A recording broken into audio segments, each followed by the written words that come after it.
آج کی اس ویڈیو میں ہم نیو ڈرامہ سیریل آپ کی عزت کا ایک انتہائی تفصیلی تجزیہ اور اس کی آنے والی تمام ایپیسوڈ کی سچائی پر مبنی کہانی ڈسکس کرنے والے ہیں۔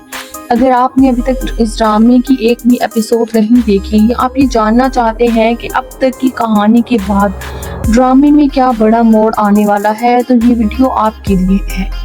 اس ویڈیو میں ہم نہ صرف اس ڈرامے کی سٹارٹنگ، کرداروں کی نفسیات اور اب تک کے حالات کا احاطہ کریں گے، بلکہ آنے والی ایپیسوڈ میں ٹینا کا ہولناک فیصلہ، ٹرین کا سنسنی خیز حادثہ، تابش کی دوسری شادی اور ناز کا اصلی روپ کس طرح ایک ہنستی کھیلتی زندگی اور کروڑوں کے کاروبار کو برباد کر کے رکھ دے گا، یہ سب کچھ انتہائی تفصیلی انداز میں ڈسکس کرنے والے ہیں، اس لیے ویڈیو کو آخر تک ضرور دیکھیے گا۔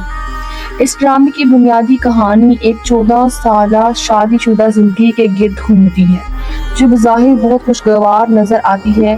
تابش، جس کا کردار احسن خان نے نبھایا ہے، اور بینا بقوا حسین کی ایک پسند کی شادی دکھائی گئی ہے، جس میں ان کے 2 خوبصورت بچے بھی ہیں، ایک بڑی بیٹی اور ایک چھوٹا بیٹا۔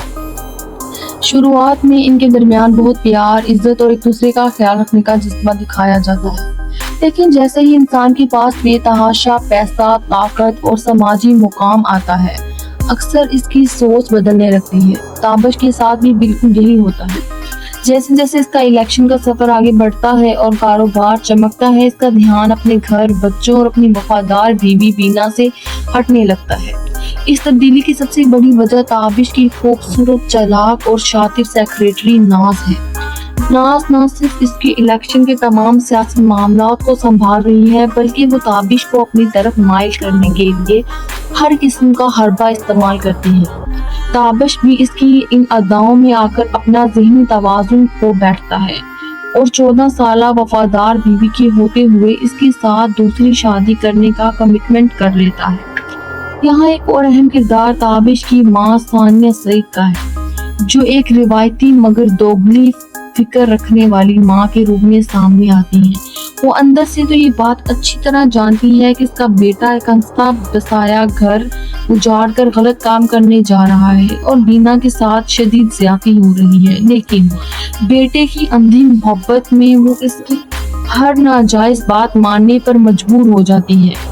پہلے وہ استخارہ کرنے کا ڈرامہ کرتی ہے، لیکن جب بیٹا ضد پر اڑ جاتا ہے تو وہ خاموشی سے دوسری شادی کی حامی بھر لیتی ہے۔ جب بینا پر یہ حقیقت کھلتی ہے کہ اس کا شوہر، جس کے لیے اس نے اپنی زندگی کے 14 سال قربان کر دیے، وہ کسی دوسری عورت کے لیے اسے دھوکہ دے رہا ہے اور اسے دوسری بیوی بنا کر گھر لانے والا ہے، تو بینا کے پاؤں تلے سے زمین نکل جاتی ہے۔ وہ ایک شدید جذباتی اور ذہنی اذیت کے دور سے گزرتی ہے۔ ایک طرف جہاں عام ڈراموں میں عورتیں چیخنا چلانا شروع کر دیتی ہیں، وہاں بینا، کیونکہ مذہبی رجحان رکھتی ہے، اس لیے وہ خودکشی کے بارے میں سوچنے لگتی ہے۔ وہ اپنے اس غم اور تکلیف سے چھٹکارا پانے کے لیے خاموشی سے ایک عالم دین کے پاس جاتی ہے۔ وہاں جا کر وہ انتہائی پوشیدہ اور اشاروں کے الفاظ میں سوال کرتی ہے کہ اگر کوئی انسان گناہ کرنے سے پہلے توبہ کر لے تو کیا اس کی توبہ قبول ہوتی ہے؟ بظاہر یہ ایک عام سوال تھا، لیکن اس کے پیچھے بینا کی خودکشی کرنے کی نیت چھپی ہوئی تھی۔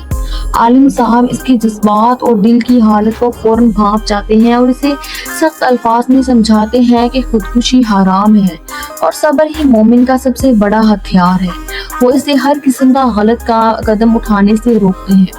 اس جذباتی صدمے کے باوجود بینا ایک انتہائی عقل مند اور دور اندیش عورت کا ثبوت دیتی ہے۔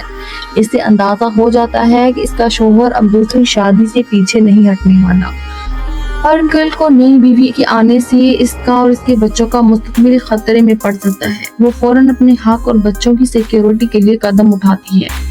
تابش نے اسے اپنی اینیورسری پر جو 1.5 کروڑ روپے کا قیمتی ہار دیا تھا اور گھر میں موجود دیگر سونا اور قیمتی سامان تھا، وہ خاموشی سے ایک بیگ میں پیک کر کے اپنی ماں کے گھر حفاظت سے رکھوا دیتی ہے۔ یہ ایک ایسا قدم ہے جو ہر عورت کو اٹھانا چاہیے جس کا شوہر اس طرح کا غلط قدم اٹھانے جا رہا ہو، تاکہ اس کی قانونی اور شرعی ملکیت محفوظ رہے۔ اب بات کرتے ہیں اس ڈرامائی موڑ کی، جہاں پر موجودہ اقساط ختم ہوئی ہیں اور آنے والے دنوں میں کیا طوفان آنے والا ہے۔ جس دن تابش کی دوسری شادی کی تیاریاں مکمل ہو چکی ہوں گی اور گھر میں شادی کا ماحول ہوگا، بینا کو جھگڑا کرنے یا رو رو کر منتیں کرنے کی بجائے خاموشی سے گھر کو خیر بات کہہ دے گی